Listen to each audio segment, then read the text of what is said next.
If you depend on this old plane, you'll never be able to get off the ground again. The words went through the air, loud enough for everyone to hear. The young pilot, son of a rich local businessman, hit the right wing off twice with the T-6 Texan, laughing with his friends. Elliot Kane stayed crouched down, tightening a bolt on the landing gear, never looking up. He didn't answer. He didn't say anything. But the silence, the pain behind his eyes told a story. A story that would soon come out to everyone. Who didn't believe him? The hangar Wasson, the far west end of the small Fairhope. Alabama has a municipal airport, a building with an old metal frame that was built back in the 1950s. There were streaks on the walls of rust. Every time the roof creaked, the wind pushed against it. The air inside smelled like a mix of old oil and wet wood and dust that had been there for decades. And there, in the middle of the room, there was only one plane, a T-6 Texan, a single-engine warbird used during World War II. The yellow and blue paint on was coming off, showing patches of aluminum that is rusted. There were little wings, holes, from rust. The landing gear looked like it had been locked in place for years. It was carrying the weight of time itself. And that's where Elliot Kane spent most of his days. At 78, his thin frame showed his age, but his movement still had accuracy. White hair that was always combed back framed a face with deep lines cut into it. His eyes held stories that no one could have thought of. Elliot got to the hangar every 6:30. In the morning, he parked his old 1968. There was a Ford F-100 pickup next to the metal door. He carefully turned off the engine, almost like thanking the truck for another day off service. But his steps were sure. His left leg had a slight limp. He had a toolbox that was worn out and had everything in it. Each tool had its own spot. In his coat, he always had three things: a smaller pencil in his pocket and a notebook in his pocket cut, down to half its size, and pinned to HISA, faded Air Force medal on his chest that he earned a long time ago. Not many people even saw the pin.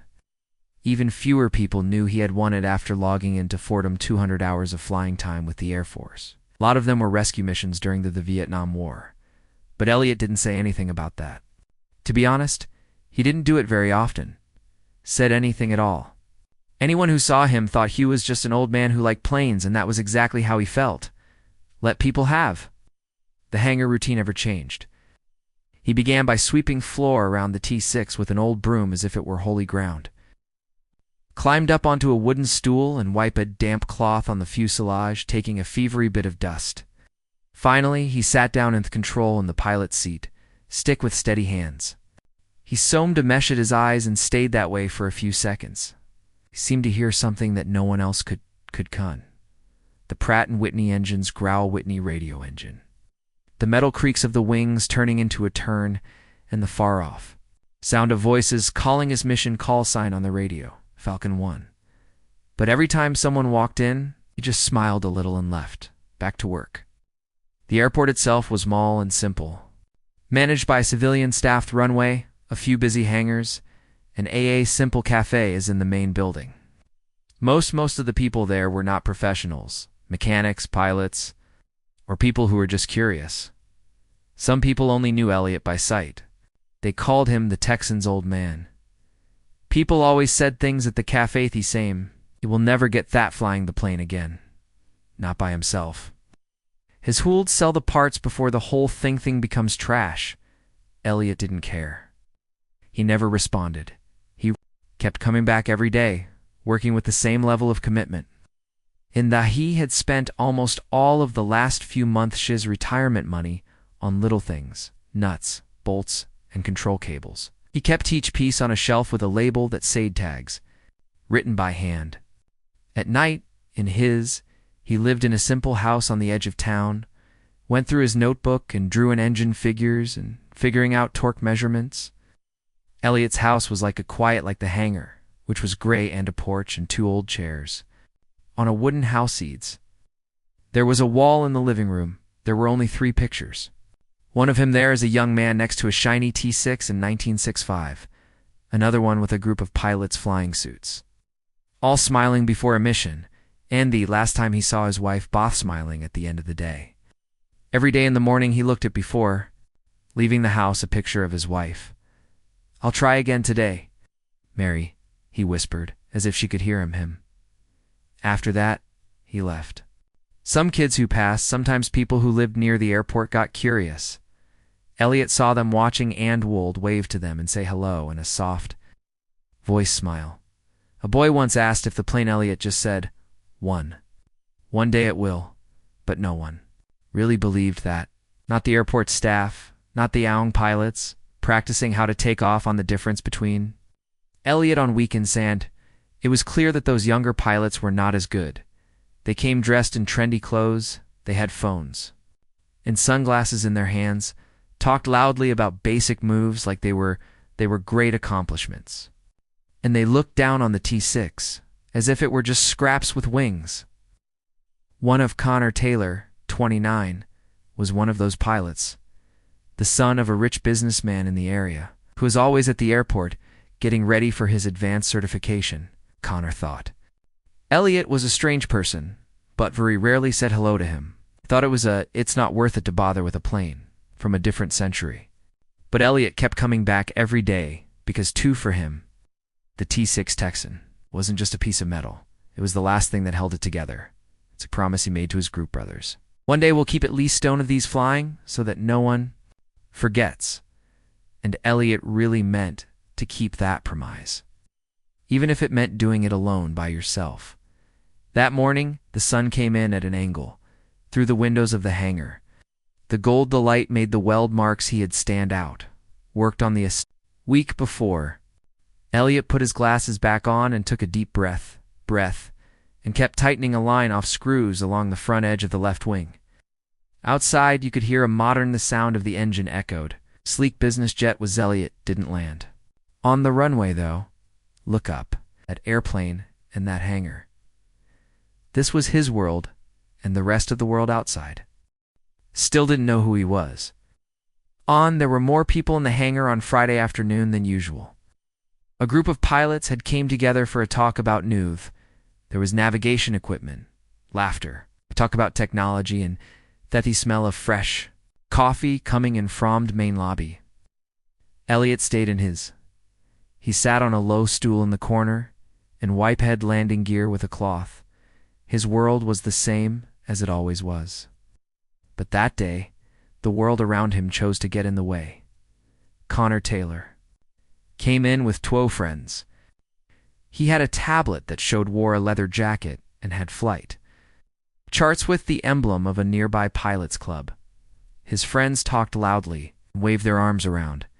"If the hangar was their own living man, look at that thing," one of them said. "Them," said, pointing at the T-6. Looks like it came right out of a junkyard." Connor hit the T-6's right wing. Texan twice, laughing with friends. For years now he's been doing this. If this old plane is never going to work out, getting off the ground again. People have already told him that this model is in some people. Just don't think it's worth it. Don't know how to move on from the past. Words cut through the air very loudly. Alieta Kane stayed for everyone to hear, crouched down and tightened a bolt.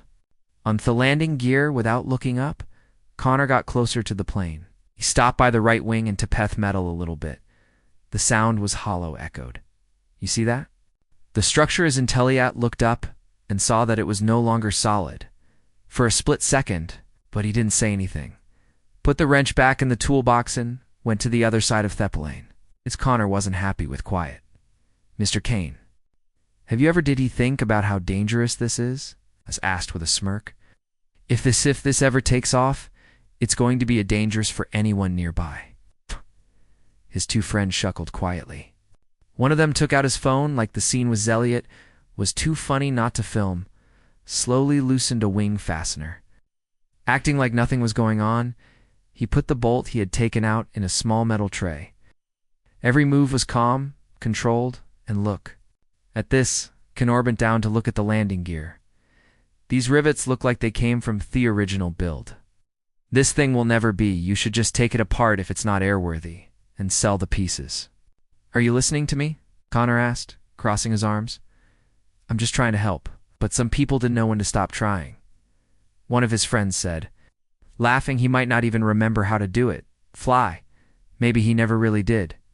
Eliahi closed the toolbox with a strong motion, stood up slowly, putting a little weight on his left leg, which had a slight limp. For a short time, he looked at Connor.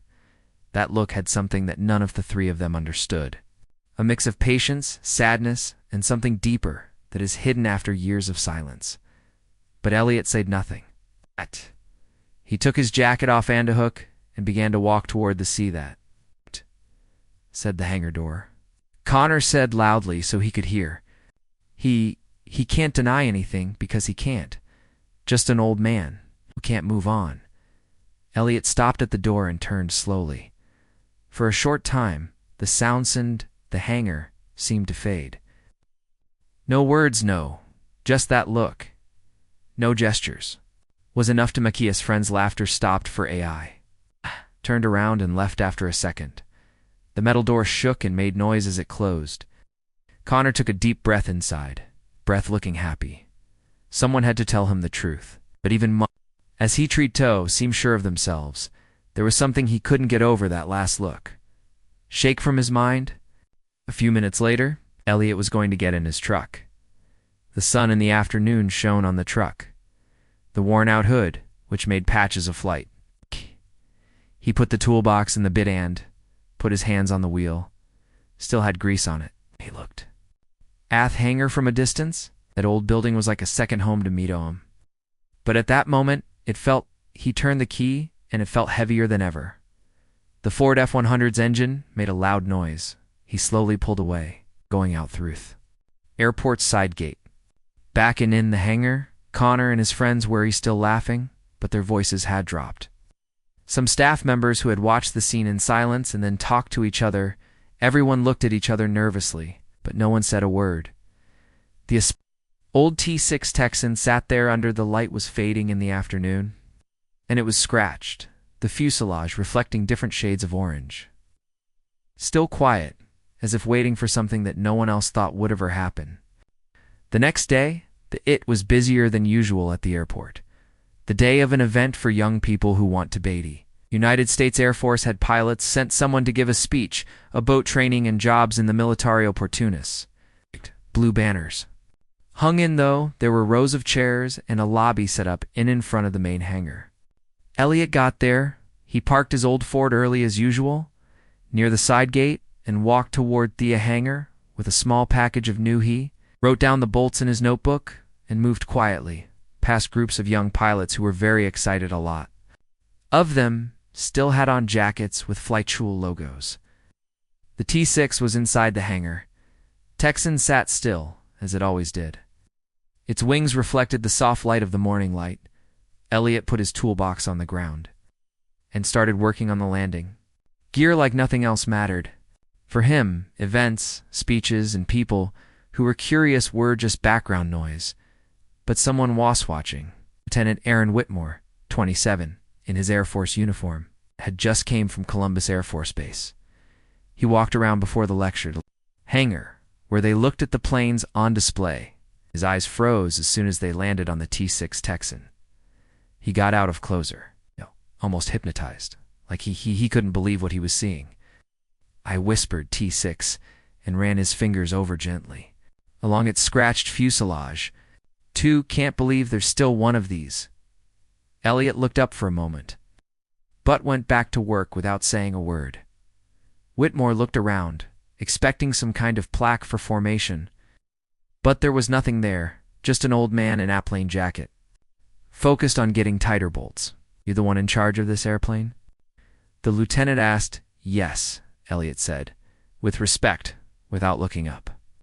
He kept working. Whitmore stepped to the side and Leonard a little to look inside the cockpit.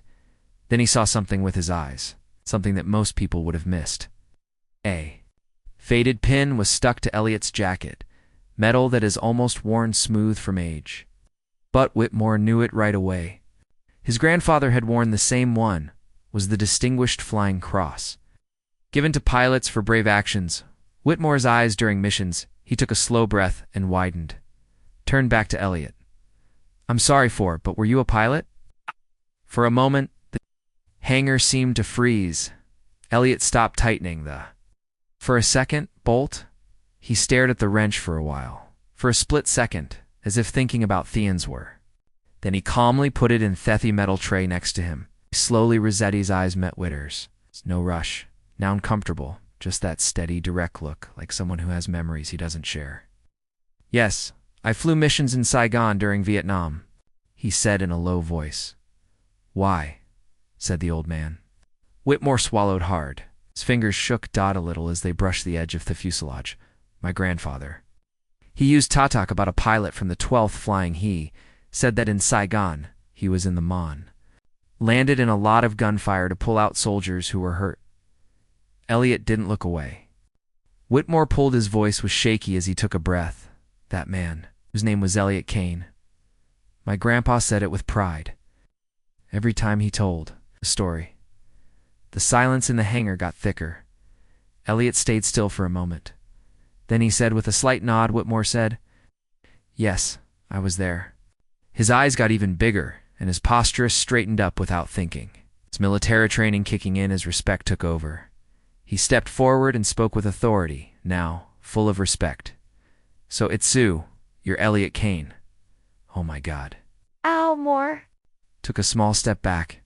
West did he do at the academy? Falcon 1, the pilot who landed behind enemy lines saved those soldiers. Some people, had just been watching from a distance before now. They casually paid more attention. Pay attention. The names and stories Whitmore's words carried too much weight to ignore. Connor Taylor, who was standing close by, talking to friends by the hangar door, turned at the sound of the name. Wait, who? He muttered as he got closer. Whitmore stood up straighter, his military bearing now fully present. Turned to the crowd that was getting bigger. Ladies and gentlemen, you are standing in the presence of one of the most respected, best pilots the Air Force has ever had. Elliot Kane was given the Distinguished Flying Cross for amazing bravery in Vietnam. I never thought I'd see Jim in person. My grandpa fought for this country, he was proud. But he always said Kane was Thethy. Best of them all. A murmur went through the hangar. A few young pilots looked at each other in shock. Connor stopped promptly, his face stripped of its wit. Moore stepped up with his usual arrogance. Forward again, his voice now serious. And here he is, fixing up a T-6 Texan, all bite to most people. It's just a piece of history. But this plane isn't his. Hands once saved lives. Elliot didn't say anything, just held the wrench with steady hands. But in his eyes, there was something strange. Flicker if he had never liked the discomfort light. But the quiet didn't last long. Someone in the back began clapping. Then another person joined in, Anzicons, the whole hangar washering. Whitmore did something. He stood tall and saluted, which was unexpected. Elliot. The young pilots came in one by one, followed, putting their hands up, and Aaliyah stayed as a sign of respect, sat down for a few seconds, and looked at T6.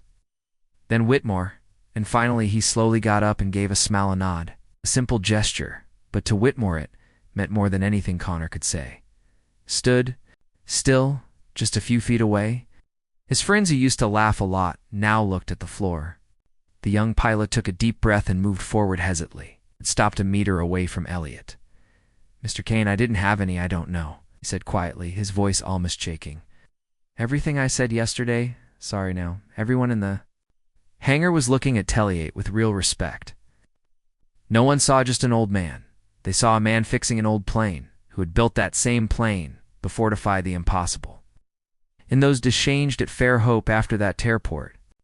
Talking in the lobby, Calf started to center on the old T-6 Texan, the young pilots who used to laugh for the thought of fixing up a plane. From another century has now come to an end by Theto watch Elliot work. But it wasn't just curiosity. It was respect. Elliot came on Tuesday morning. He parked his Ford F-100 in the usual spot. He walked into the hangar from the corner with his toolbox. But something was, the T-6 was no longer by itself. New boxes of planes were all around the plane. Parts were stacked, and some had labels on them from specialized workshops. Some had taped handwritten notes to them.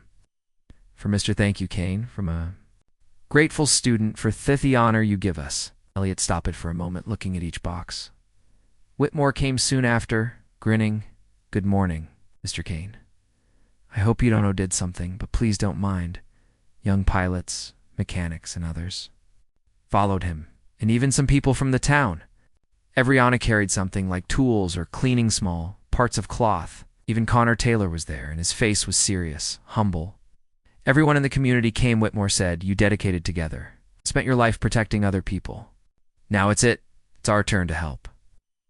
Elliot took a deep breath, and his eyes moved over the faces in front of him. His eyes filled with tears. A little, and tears filled his eyes. He put the toolbox on the ground and picked up one of the clean towels they had brought. Then, he said in a low voice, "Start over there," Whitmore said. Taking a deep breath, Connor smiled and stepped forward. Elliot looked at him and held out his hand. For a second before taking it, it was fast, contained. But in that simple, Connor understood he had been forgiven when he shook hands. Forgiven. The next few weeks were intense. Every day volunteers took turns at the hangar. Young pilots sanded the fuselage. Mechanics changed out the cables in Whitmore, always structural parts. Present. Organized the work with Elliot stayed in charge of. Precision, everything. He didn't let anyone take shortcuts. He taught every step with a sense of urgency. The younger ones listened with patience, as if every bolt that was tightened was a lesson in history. Connor became one-off, most devoted. He got there first, then the others, often sweeping the before starting work. He never complained or tried to explain himself again. He worked quietly every day. I learned something new from Elliot. The T6 Texan wash-changed. The fuselage now had a new coat of blue and yellow paint. Then Gene fixed up piece by piece, row read confidently during tests. The wings looked like they were new when they reflected sunlight. Gane, the hangar was on Saturday. Full kids, parents, pilots, mechanics, the whole community showed American flags, flew outside. It waste day the engine officially started. Elliot walked over to the cockpit. He had on the same plain jacket as always. He carefully climbed in and sat down and it down and turned on the controls. The radial engine made a noise that fouled the air, deep and strong. People clapped. Some kids put their hands over there, laughed at the noise, and put their hands over their ears. The hangar stayed open all afternoon. Climbed inside to see the cockpit. Young Lapilus took pictures next to the plane. Elliot sat on a nearby bench and watched. Without saying a word, Connor came over with two. "Here are 2 cups of coffee for you," he said, giving him one. Elliot took Theka and nodded his thanks. They sat next to each other, by side, watching the crowd. Connor said, "I never thought this would happen," said softly with a hint of a smile. Elliot looked at him, then at the T6, and answered softly, "Human greatness lives in these little things that help. Thank you all." Connor nodded quietly. And as the sun went down, the last of the light in the hangar was captured by the T6 Texan, rays of light that glowed as though they might suddenly disappear. In a sense, it had already happened, not in the sky, but in the hearts of all those present. Click the like button and subscribe to the channel if you believe that accounts such as this are worthy of being remembered and appreciated. That way you won't be left out of the upcoming one.